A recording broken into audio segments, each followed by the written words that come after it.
kaibigan, pakinggan po natin ang kwento ng isang ginang na labis na nasaktan. Siya ay si Edita.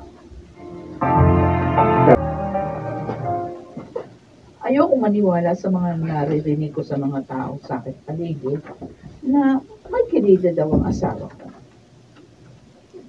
May kakaiba nga siyang kinikilos pero ayokong maniwala hanggat wala akong matibay na ebidensya. Hotdog, ham, bacon, at pandesal. Paborito niya itong breakfast. Pareho kaming day off ngayon, kaya sana naman sabay na kami mag-uusap. Good morning. Good morning! Tamang-tama ang gising mo. Naka-ready ng breakfast natin. Teka. Bakit may dala kang knapsack? Alis ka. Pupunta ako ng gym. Gym? Kailan ka pa nagkaroon ng hiling mag-gym? Nag-enroll ako sa isang fitness center. Tumataba na kasi ako. Oo. Nagkakaroon na ako ng bilbil, kaya kailangan ko magbawas ng timbang. Ay, aalis ka na ba?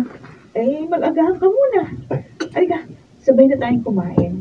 Ikaw na lang ang mag-breakfast. Nagmamadali ako eh. Bakit? May ka-date ka ba?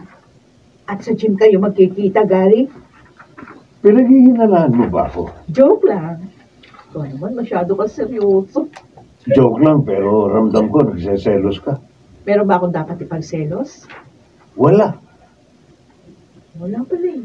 Ikaw na may sabi. O sige na, umalis ka na. Sanay na naman akong kumain mag-isa.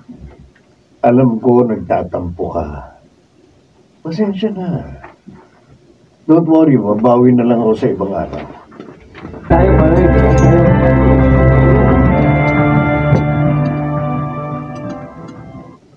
Sigurado ka ba? Ayokong mag-isip ng hindi maganda, Robert, pero parang tama yung kutob ko. Oh, ano ngayon ang binabalak mo?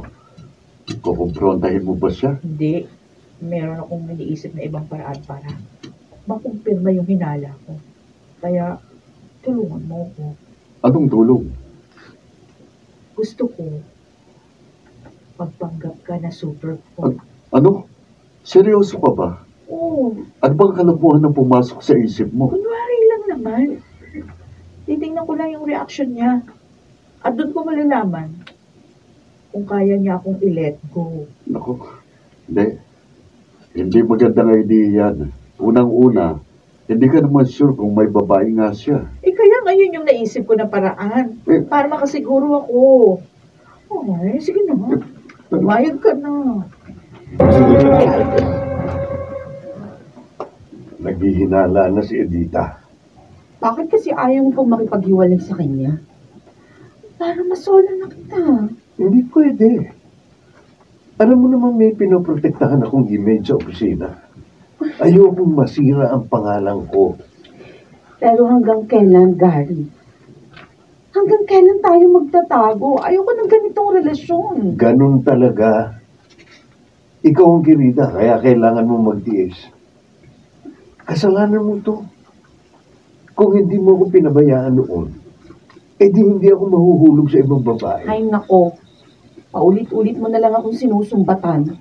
Huwag ka kasi magreklamo. Magtiis na lang tayo sa ganitong sitwasyon. Totoo lang meron.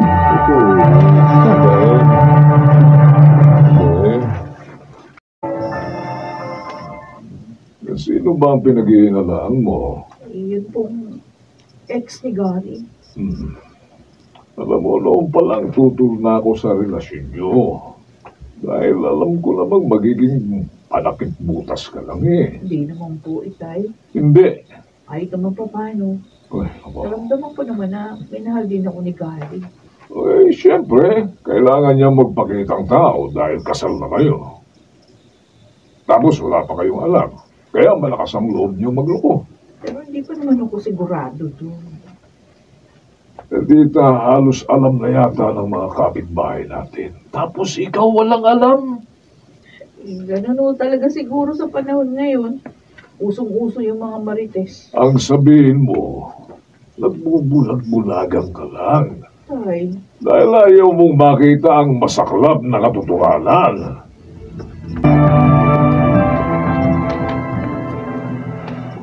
Gary, totoo ba ang kumakalat ng chismis? May kerida ka raw. Kayo na po mismo ang nagsabi. Chismis lang yun. Hindi naman siguro magkakaroon ng usok kung walang apoy. Hindi ko na sila pinapansin, Ma. Sayang lang ang oras ko. Pero yung reputasyon natin ang nakataya rito. May maganda tayong pangalang iniingatan at inaalagaan. Alam ko yun. Kaya nga, todo ingat ako eh. Anak, tapatin mo nga ako. Ano talaga ang totoo? Malaki na ako.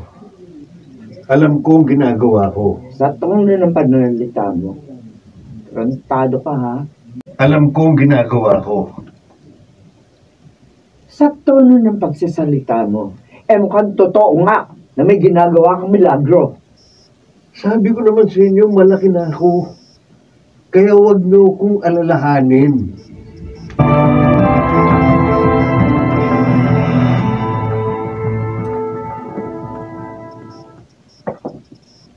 Napapansin ko, napapadalas ang paghatid sa iyo ni Robert. Office mate kami. Pareho lang yung way namin, kaya siguro wala namang masama kung sabay kami umuwi. Kung sa bagay, pabor pa nga sa akin yun. At least hindi na ako mag-aalala sa iyo. Okay lang ba sa'yo kung lagi kami magkasama? Dita, bago pa lang tayo magkakilala, kaibigan mo na siya. Kaya wala naman siguro akong dapat ikabahala. Hindi ko nagsiselos. Ba't ako magsiselos? May tiwala naman ako sa iyo. Ikaw lang naman ang walang tiwala sa akin. Pasensya ka na. Hindi kasi ko manhid.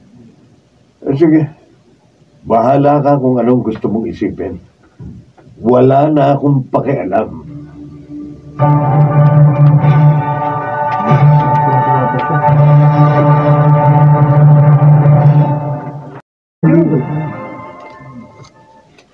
Ano? Kumusta na? Nag-react ba ang asawa mo? Nag-react ko lang. Mukhang tuwan-tuwa pa nga. Ano? Bakit kasi hindi mo na lang siya harapin? Paano kung umamin? At least alam mo na ang totoo. Kung ano man yung katotohanan, ayoko malaman. Kaya pareho kayong nagpipretend na okay pang lahat kahit hindi. Sooner or later, mapapagod din kayo. Nanghinayang kasi ako. 4 na taon na pinagsamahan namin. Kaya na may tumatawag sa'yo. Sa messenger? Hindi. Sino ba yan? Kilala ko ito ha. Sino ba yan? Si Alona.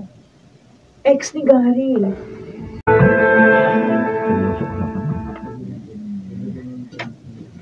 Kailan pa, Alona? Mahigit 1 taon na. Kaya okay lang kung aawayin mo ako. Bakit naman kita kaawayin? Nagpapasalamat mga ako sa iyo kasi hindi ko na kailangan manghula pa. At least, alam ko na yung totoo. Bakit, Edita? Hindi mo ba nararamdaman? Siyempre, ramdam ko yun. Pero hindi ko na lang pinapansin kasi mahal ko si Gary. I'm sorry kung nasaktan ko ang damdamin mo. Pero sa umpisa pa lang, alam mo namang ako ang tunay niyang mahal. Pero umaasa pa rin ako na mabubura ng pagmamahal ko ang pangalan mo na nakaukit sa puso niya. Ayoko nang pagtagalin pa ang pag-uusap natin. Nasabi ko ng totoo. At uulitin ko. I'm sorry. Okay lang. Salamat pa rin.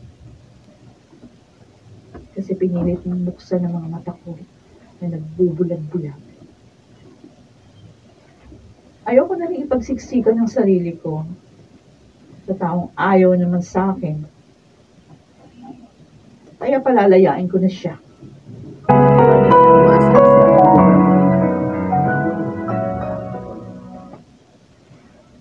Alam mo na pala, Ikaw lang naman ang hinihintay ko na umamin. Kaso, denied to death ka. dahil ayokong masaktan ka. Oo, masakit yung katotohanan. Pero mas masakit yung patuloy mo akong pinapaniwala sa kasinungalingan. Sige. Kasalanan ko dahil naglihim ako sa iyo. Kaya I'm sorry. Patawarin mo ako. Oo, aminin ko. Masama ang loob ko sa iyo. Pero huwag kang mag-alala. Lilipas din ito. Dahil ayokong magkinkim ng galit dito sa puso ko. Dagdag pabigat lang yan. Salamat, Edita. Maraming salamat. Maraming salamat din sa lahat-lahat. Kahit naman paano, meron tayong magandang pinagsamahan. Yun na lang ang ita-treasure ko. I will set you free. Sana nga, maging maligaya ka ng lubusan. Sa piling ni Alona. Oh, there he is.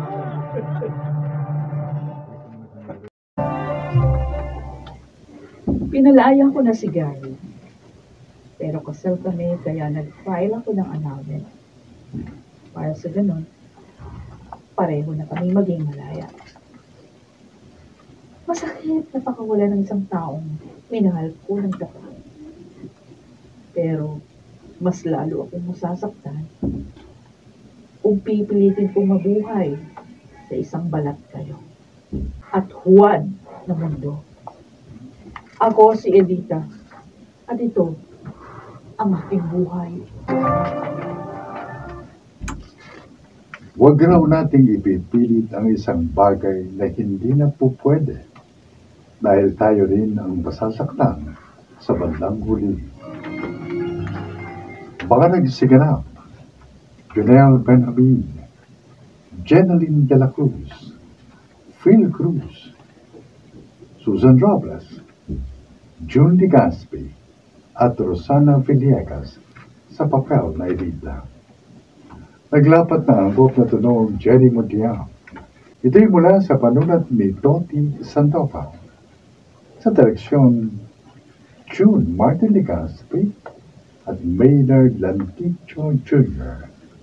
Ito ang aking buhay. Kung wala na kayong